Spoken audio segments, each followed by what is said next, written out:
live session today. I'm Adiola Adeyemi. I'm a psychiatrist, a mental fitness coach, and the founder of Talk Mental Health. Thank you for joining my live today. So please, as you're joining in, tell me your name and where you're joining from.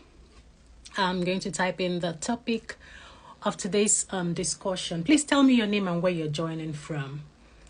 Tell me your name and where you're joining from. You know how we do it. Okay, I can see Kat, Dorothy, Favored, B, Jolly. Just let me know your name and where you're joining from. It makes it easier for me to be able to connect to you, if that makes sense.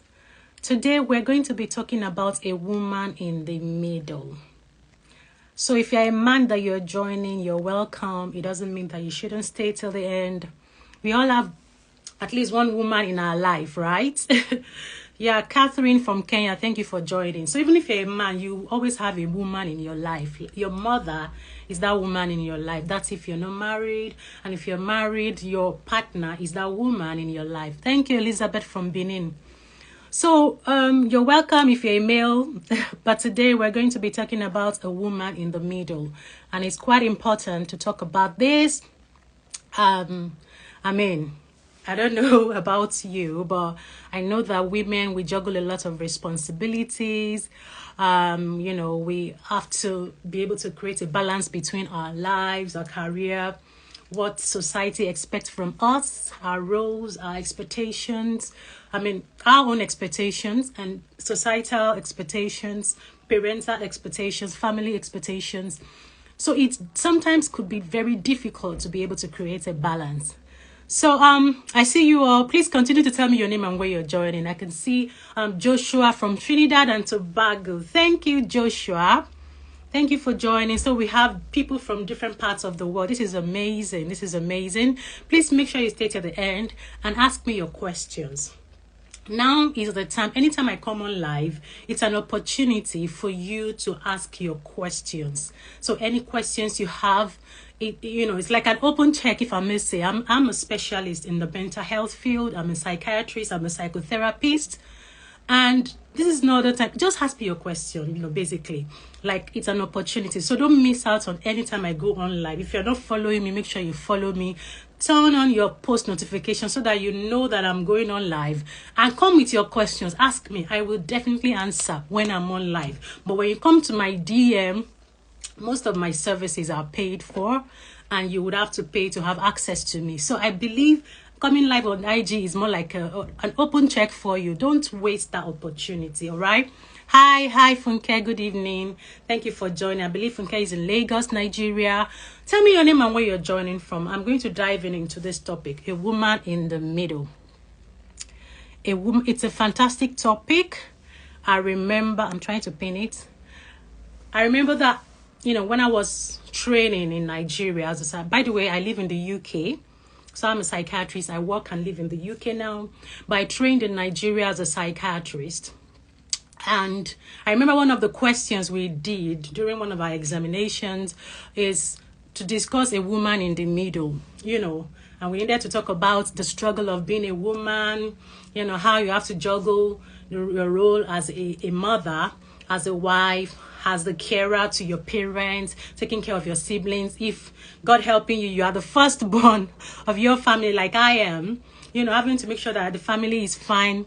Thames from Lagos, thank you for joining. So I remember that question very well. Just wanted us to bring out the mental health struggles that a woman are at risk of developing, be given the kind of responsibility that is on women. And that's why I'm so passionate about women. In all honesty, I've put out videos to clarify this, that as a psychiatrist, I cater to both men. I serve both men and women. So there's nothing, if you come to me and you need my help, as a man, I'm able to take care of you. I'm able to, serve you, diagnose the mental health problem, go through therapy with you. Even if you're a man or a woman, But when it comes to my coaching programs, they are specifically designed for women. So as a mental fitness coach, when it comes to, creating programs, doing group coaching, organizing any kind of events, I specifically do that for women. And The reason I do that is, well, I just believe that women, we need a lot of support. We need a lot of help in terms of understanding ourselves, understanding how to cope with life, being able to take care of our mental health and all of that. And one of the reasons why my book, You Deserve Bliss, if you're on this live and you're yet to pre-order my book, please go and do that right away. The book is going to launch 1st of September. It's going at the price of $10 now, and it's going to increase by 1st of September when it launches. So it's You Deserve Bliss. It's specifically designed for women, just so that you are able to prioritize self-care. You're able to learn how to take care of yourself such that your mental health well-being is enhanced, is better. So I know how self-care is very important, and most of the time women, we find it difficult to take care of ourselves. So that's one of the reasons why I wrote that book. So it also comes with it some journal pages, where some pages for journaling, where you're able to write down your thoughts, be able to journal your gratitude, what you're grateful for, do so many wonderful things. So the book is it's going to be very helpful if you buy it. So it's priced at $10 now, and it's going to increase by 1st of September when it comes out. When you see the book, you would even appreciate it. I mean, the value of the book is more than the cost, if I may say, because it's going to help you protect your mental health. I mean, it's going to improve your mental well-being, help your emotions, understand yourself. I mean, you don't want to miss that kind of book. All right. So back to today's topic, a woman in the middle. Okay, I know that let me start from saying that the middle-aged women we have the ages between what's it called, 40 to 65 years. That's what we call middle-aged women. So if you're on this live and you're less than 40, you're still welcome, because sometimes it seems as if we are aging fast. So people that are yet to be in their 30s already have a lot of understanding of things that are happening in the lives of people that are in their 40s because of increase in responsibility has increased, understanding of things have increased in terms of what's it called, the social media has made every every stage, like we understand ourselves better. So you already know that, oh, at 40 this is what happens. You don't even have to get there before you know. So I don't know if I'm making sense. If you're following me, just let me know. Let me know if you're following me. So yes, we know that the definition or the age bracket for middle-aged women is between 40 and 65. But a woman in the middle is not only limited to that age bracket. Sometimes some women, even young girls, they start to carry some responsibilities of people aged 25, 26, 30. Am I making sense? Does that make sense to you? Like, some children would start to hawk, provide for themselves, provide for their family from very early age. A child that is meant to be in school, being provided for or protected, just because there's poverty, their parents cannot cater for them and all of that, so they don't have a choice than to step up to that responsibility and begin to take care of their family. So what I'm trying to say in essence is that middle age is between 40 to 65, right? But a lot of us we've grown before we even reach 40. Like, we are already in that middle age. We are already in that middle age. And I understand that we have, as a woman, it's difficult for us to, put our eyes off or ignore our parents, or, when our parents are going through stuff, our family, they are going through stuff. It's difficult for us to ignore. I don't know if it makes sense. It's difficult because we are emotional beings, and there's a way we feel when things are not going well with our family members. We're able to connect better.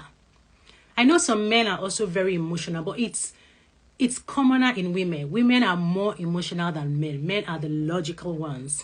All right, does that make sense? Men are the logical ones. And studies have shown that 1 in 5 women experience a common mental health problem as compared to 1 in 8 men. Let me say that again. 1 in 5 women, experience a common mental health problem like depression, anxiety, than men. So in men, we have 1 in 8 coming down with that same mental health problem. So what it means is that men are more prone to, women rather, are more prone to coming down with those mental health problems. So they are 3 times more likely to come down with those common mental health problems than men. Why is this so? Why is it that women are the ones coming down with depression more than men? Why are we becoming more anxious than men? Why do we have anxiety? I'm sorry, I don't understand Indian language. Gua Rajiv is saying, please talking in Indian language. I don't understand. I'm sorry. Thank you for joining, by the way. Thank you for joining, Rajiv. So because the social and economic factors have made women more predisposed to coming down to some mental health disorder. In fact, the common ones. So the common mental health problems that we have all over the world is depression, anxiety disorders. And these common mental health disorders are the ones commoner in, don't distract me, Sandy. Sandy says the skin and hair for me. Thank you. So these mental health problems are the ones commoner in women. So we need to talk about women. And remember I said something that middle-aged women, yes, we know it's between 40 and 65 years. But some of us, we've already achieved, we've gotten to that 40 years before we aged, we clocked that age. We started taking some responsibility right from early years. Some women are the ones that funded themselves through school.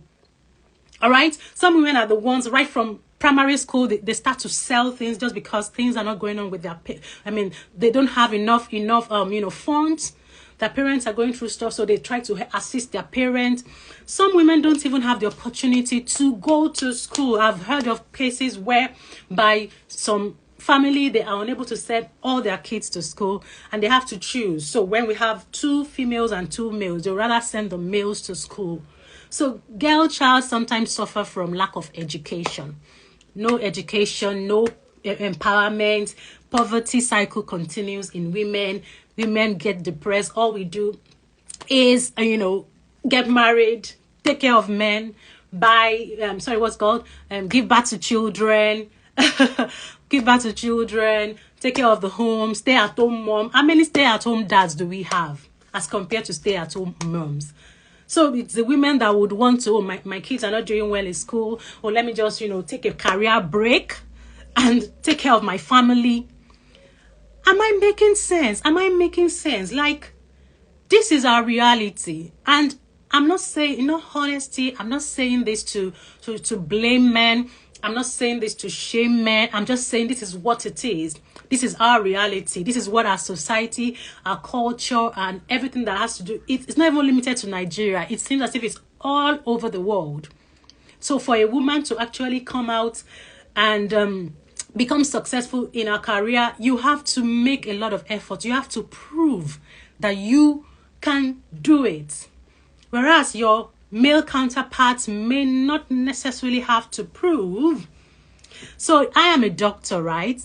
And I've had cases whereby when I'm at work, some of the patients will think I'm a nurse. Are you the nurse? And I'm like, I am the doctor. So yes, they would say I'm a nurse because I believe it's because I'm not the only one that I've experienced that before. I believe it's because I'm a female, right? And I'm not the only one that I've experienced. I've heard a lot of colleagues of mine, experience that before, that the patients would even prefer to see a male doctor. So I don't know. You have tried, you've struggled, it wasn't easy, but you went through medical school or you studied in university, you have your degree, only for you to start working and then there's this gender bias. Do you get what I mean? So a woman has a lot of responsibility. You have to still come up to make sure that you're taking good care of your family. So if you go through my page, if you saw the post that I put up, the reels I put up this morning, you'll see it's well articulated in that reel how the society helps you, tells you rather to be a career lady, make sure you're successful, and at the same time don't let it be at the expense of your family. How the society expects you to to not be too dependent on man. Don't marry for money, and at the same time don't earn too much. And I'm like, why? When? I don't understand. How do we create this balance? So I have tried my best. I have gone through school. I'm well read, and I now have a good job. If it's a woman, they will tell you are very proud. Is it because you have money? You're riding the best car in town. You have your own house. And sometimes it's difficult for such women to even get a partner to marry, because they'll be like, oh, you need to calm down. You need to, hey, it's a lot to talk about. It's a lot to deal with. And I don't know if you're feeling me. I don't know if you could connect with this. I don't know if you could relate with this. But if you can't relate with it, let me know in the comment box. Like, if this is speaking to you directly, tell me in the comment box that this makes sense. This is right. This is right. I know that Inuka said, I fully agree with you. Fantastic. I fully agree with you, because that is the reality. That's what we have to face. And you have to begin to think, how do I balance this? How do I take care of myself in the middle of this? How do I prevent coming down with depression, with anxiety in the middle of all of this responsibility? I'll share my own story. When I got married, so I got married and then I had my own child. The first time that I would ever see a gray hair in my hair was when I had my first daughter. God bless her. When I had my first daughter was the first time I saw it. And I was in my middle 30s or something at that time. So I was around 35. Yeah, 35 years then. And I was like, why? Why am I? It dawned on me like, am I growing old? What's happening? It's stress. It was stress related, obviously. And it's understandable because I knew that I was more stressed. The kind of stress I have never experienced in my life. I experienced it during that time. Even up until now, it is not compared. It can never be compared to the kind of stress that I've ever experienced before, because a lot of imbalances. I had to start thinking, how do I balance my family life, my parenting life with my career? It was a lot to deal with, a lot of sleepless nights, a lot of things that you are left alone to figure out by yourself. Nobody tells you how to parent, how to raise a child. Oh yes, we're excited when the baby came, but I remember my friend telling me, your life has changed forever. And every time I go through stuff, I remember those words clearly, because my life indeed really changed. You understand what I mean? So women, whether you're single, whether you're married, whether you have children, whether you don't have children, the pressure is real. The pressure is real, like pressure everywhere. So when you are yet to marry and you're approaching that marital age, or what the society thinks it's the marital age, they want you to get married. They put pressure on you. The pressure is not on the man to get married. They will say it's the clock of women. I don't know how they put it. Like, you have to make sure that you do something before so that you can have your kids, blah, blah, blah, the pressure. And I'm like, why? Why do we have to go through all of this as women? Well, and if you're still working, you still have to, take care of your parents, take care of your relatives, I mean your siblings, your extended family and all of that. It's a lot of responsibility. How do you balance this? So women are more likely to be carers. Studies have shown that women are more likely to be carers. So a carer is someone that takes care of some other person. So maybe your parents, take care of your children, you take care of your aged grandparents. A woman, I see more of carers, coming to in my practice. So people that come with patients to the hospital, there are more of women than men. So I see more of women accompanying their relatives to the hospital than men. So that's an evidence, right? Another evidence is the fact that studies have shown that women are more likely to be carers. So women will be the ones that would go to the hospital with their relatives, go to the hospital with their husband, with their children. All right? And the truth is that because of this, there's a lot of stress on women. It's added stress on you when you do that, and that could increase your risk of coming down with depression, anxiety. Sometimes you would have to take career break to be with your parents, with your children, with your spouse, or whoever it is, just to care for them. Do you get what I mean? So it's a lot of work being a carer. And I mentioned it earlier that we don't have stay-at-home dads like we do have stay-at-home moms. So we have seen women having to, stop their career or pause their career just to be at home with their children. Okay, so that's one of the risk factors, one of the reasons why women are more likely to come down with mental health problems. Am I making sense? If you have any question, please drop in the comment box. If you're watching the replay and you have any question, do not hesitate to reach out. Put in the IGTV. When I put the video on IGTV, put your question there. If it is on YouTube, put your question there. Reach out to me, and I'm more than happy to answer your question. Another reason is women are more likely to be abused. Yes, I know that both gender can be abused. I know that we have boy child getting abused, but we have more of female child or female girl child getting abused than boy child. So it's a lot to deal with. It's a lot that we're going through. Abuse could be physical, it could be sexual, it could be emotional, it could be psychological, it could even be neglect. So I know that a girl child sometimes might not be sent to school as compared to a boy child. So that's a form of abuse, right?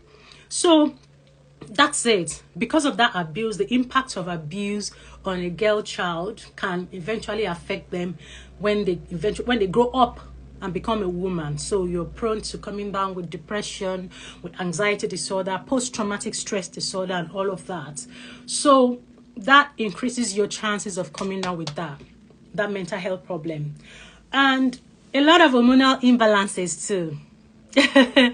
So women on this live, are you following me? Let me know if you're following me. Say yes, yes, yes, yes.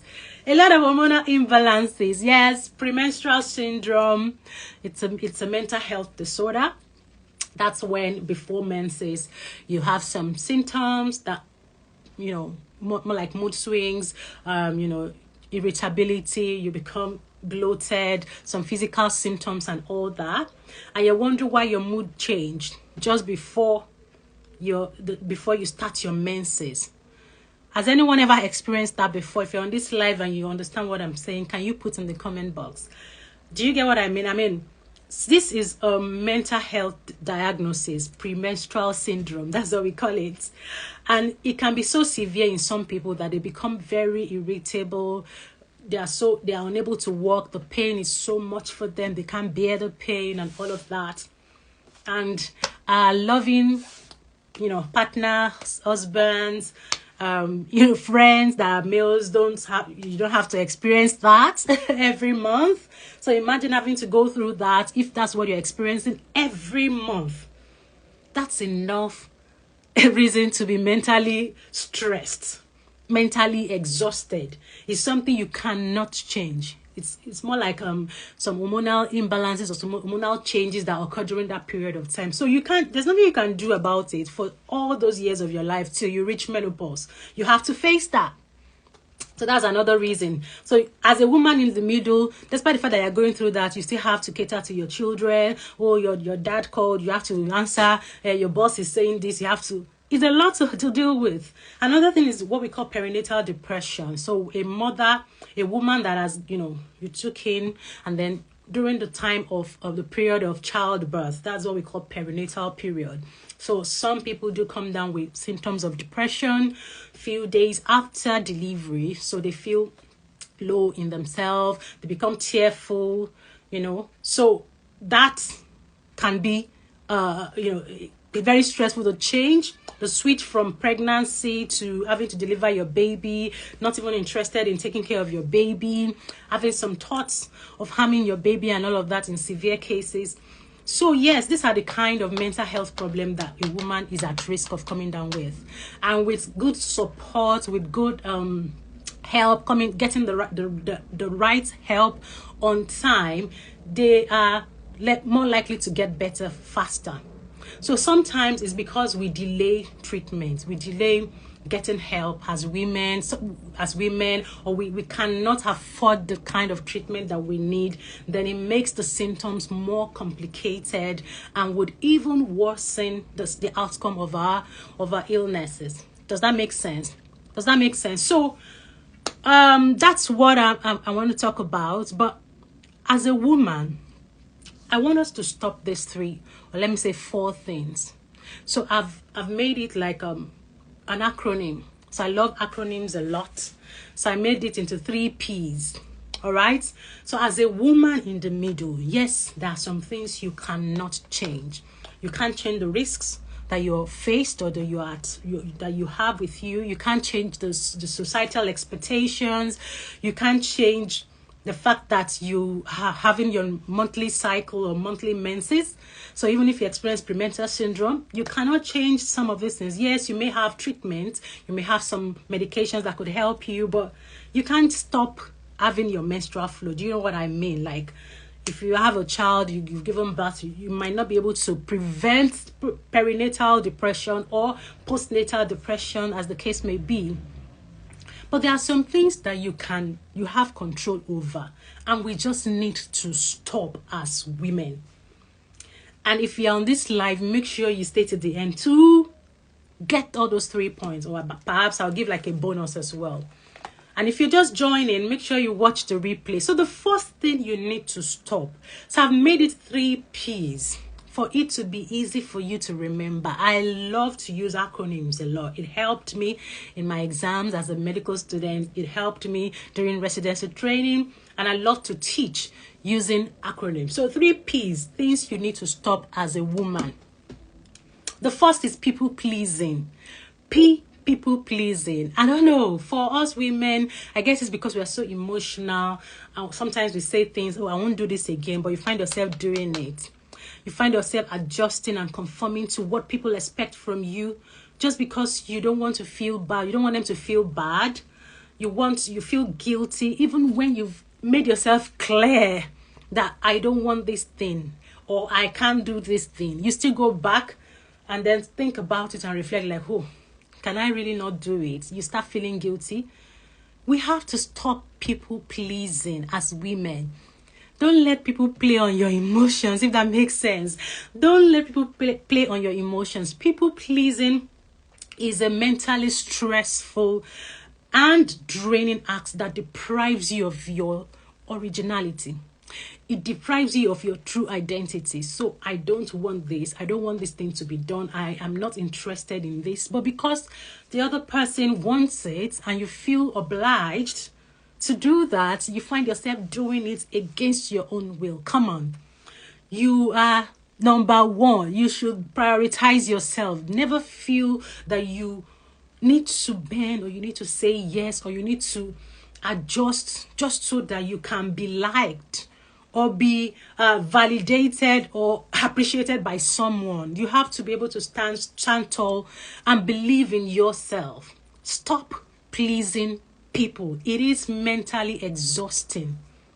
Stop pleasing people. In my book, You Deserve Bliss, I have made it easier for you to stop people pleasing and practice boundaries, assertiveness skills, such that you are able to use those statements to help yourself practice those statements so that even if you're scared, even if you feel you can't say it, they're so simple and easy to use, and you will practice those statements and use those statements to communicate effectively to anyone that you're trying to set boundary with. Does that make sense? I mean, enough of people pleasing. If we take people pleasing out of our lives, I'm sure that a lot of things that stress us mentally would be off. We'll be done with it. Like, it won't be on the list anymore. But because we feel obliged to help people, we are so emotional. People can, manipulate us, if that makes sense. If it's a man is so logical, and when the man has said no, they just move on. But for us, we continue to play it and be like, oh, can I really do it? You start feeling bad, feeling guilty. No. That has to stop. That has to stop. If you love yourself, if you believe in yourself, you have to start thinking. It might take time. It might take time for you to get to that point, but you have to start from somewhere. Start writing those things down, start practicing, and start telling yourself, I ain't gonna please no one, I come first. And the truth is that when you're trying to set boundaries, it doesn't mean that you hate the other person or you don't want to help the other person. It only means that you love yourself enough and you have the understanding that you cannot give what you don't have. So what you don't have is not only limited to money. So it's not only about money. It's not only about, material things.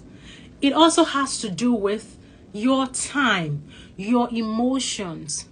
Don't be an enabler. Someone is maltreating you. Someone is, talking down on you, and you're still trying to plead, trying to beg the person, don't leave me, please. I love you so much. What kind of love is that? You're pleasing people. You're enabling that person. You're trying to ensure that, oh, toxicity is allowed. I can take it. I will change the person. What? Have you changed yourself? So you have to stop people pleasing. And that's how I advise you, get my book, You Deserve Bliss. Get my book, You Deserve Bliss. If you find it difficult to assert yourself, if you find it difficult to set boundaries, then that book is for you. That book is something you need to get. It's priced at $10 now.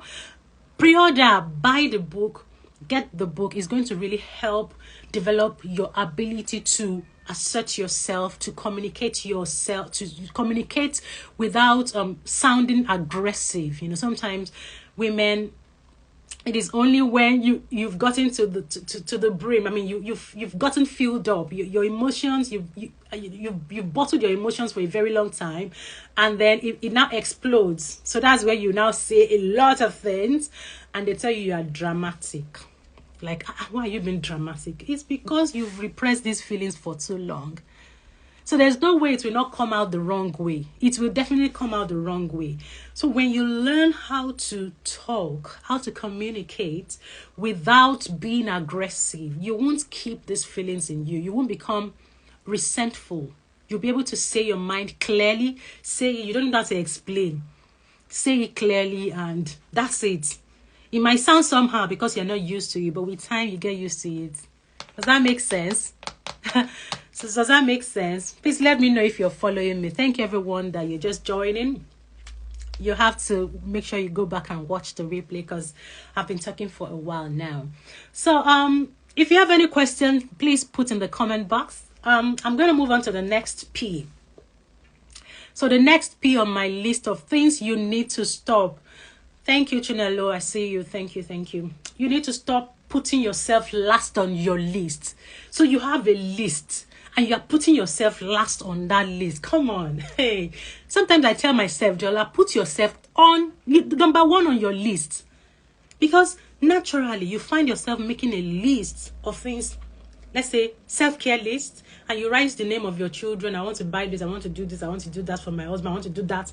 You write all of those things and you put yourself last. You perhaps remember that, I've worked this month, though. I really need to take care of myself. You now, okay, what can I buy for myself? You now put one ridiculous amount of money, that like a leftover for yourself. We just keep leftovers for ourselves. Papa, you've worked so hard. You deserve the best. You should make yourself part of the plan, like number one.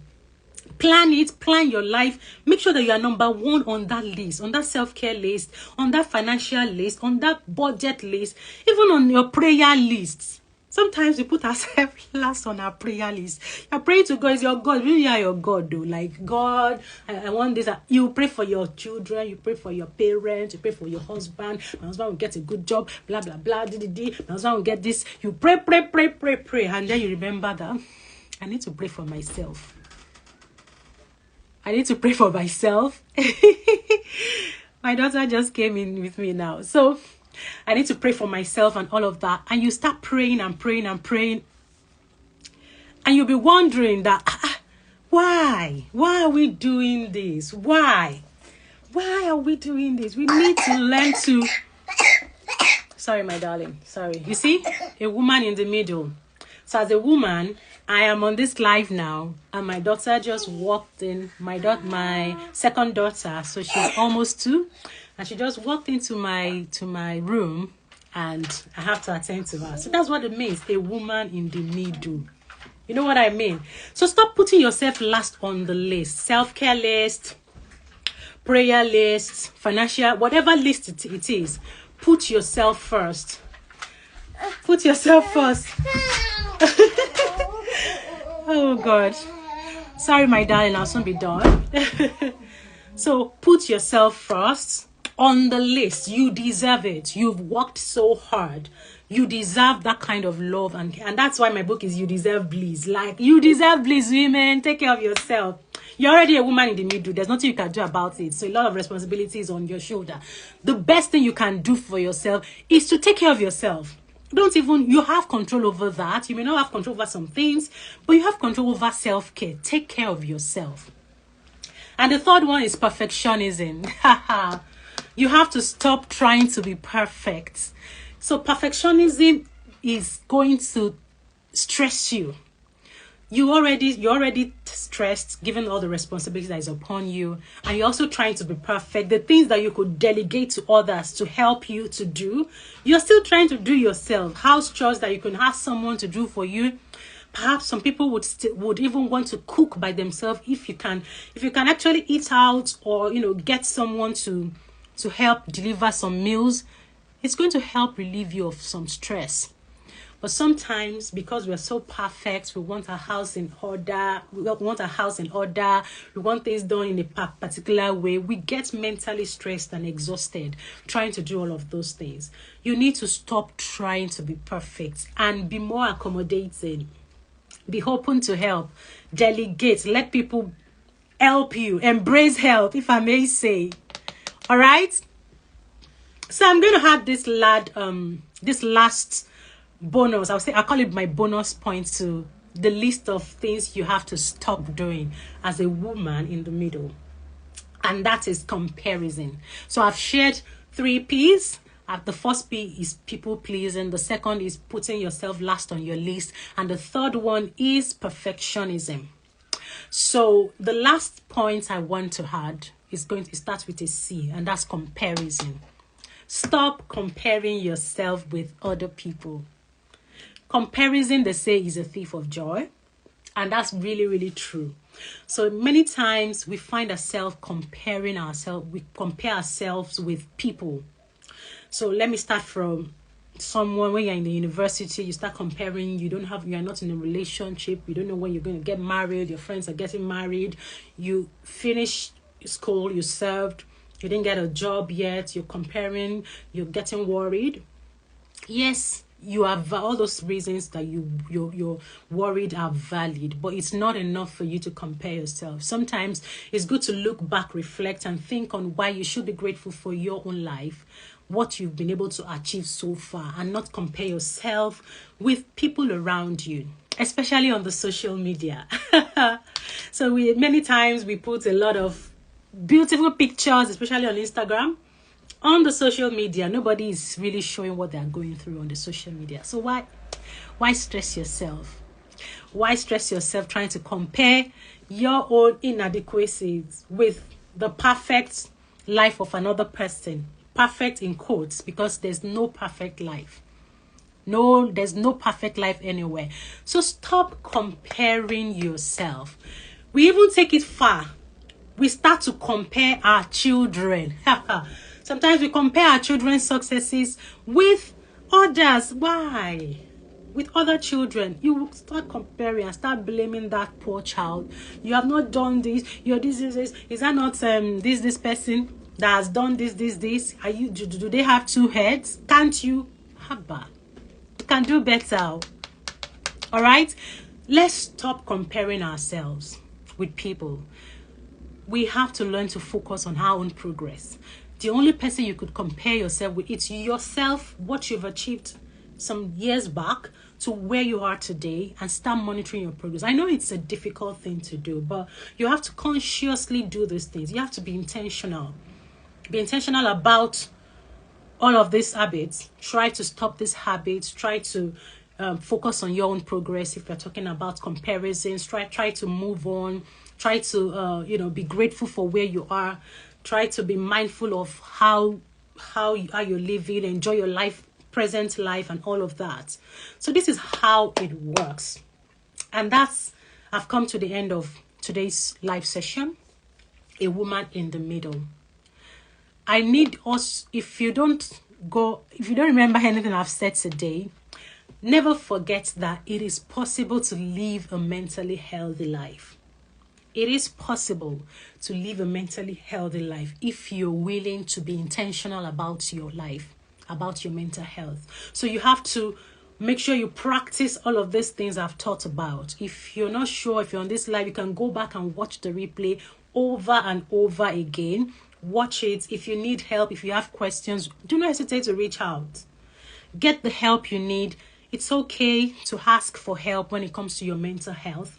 As a woman, ask for help. Ask for support. Get good support from people, from friends, from family. Don't be too worried about how others will do the things you want them to do for you. So that's perfectionism right there now, right? So if you're trying to think, if they might not do it the way I want it, then you're going to get yourself into a lot of trouble. You're going to get really, really stressed. So you have to be able to ignore and accommodate people. Let people help you.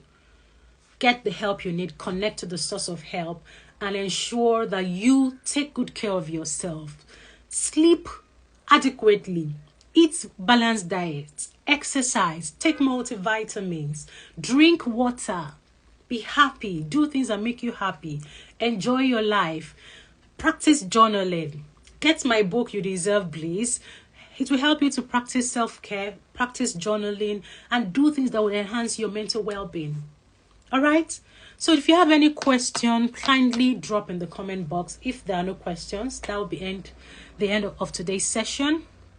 So let me see if I can read more. Okay, yeah. So I haven't seen any question. So I'm going to wait for 1 more minute. If I don't see any question, I'll call it a day. Thank you everyone for joining. Make sure you follow me if you're not following me. Follow me at talkmental.health and sign up for my newsletters. Sign up, join my mailing list. Buy my book. Buy my book, You Deserve Bliss. It's priced at $10 now. So you just join Mobile Trends. You just join. Make sure you go and watch the replay. If you have any question, come back to me. I'm going to answer your question. So buy my book, You Deserve Bliss. It's on pre-order now for $10. That's fine. It's on pre-order now for $10. Click the link in my bio. Send me a DM. It's going to launch 1st of September and you get your book by then. By then, the price would increase. So take the opportunity now and buy the book. Come to me if you need my help. I'm a psychiatrist. I'm a psychotherapist. So if you need my help for any mental health reasons, come to me. Reach out to me via my DM. I'm more than happy to help. But of course, I offer paid services, if that makes sense. What else? I think that's all. So Mobile Trends, you joined late, please go and watch the replay. So that's why the replay is here. Watch the replay and leave your comments on my IGTV. So once I drop this on my IGTV, I need your feedback. Put it on my IGTV once I drop it, and let me know how this video has been, or this session has been a blessing or has impacted you. All right, thank you very much everyone for joining. I really, really appreciate you all. God bless you. Have a fantastic evening. And don't forget to always be intentional about your mental health. Till I see you next time. Bye.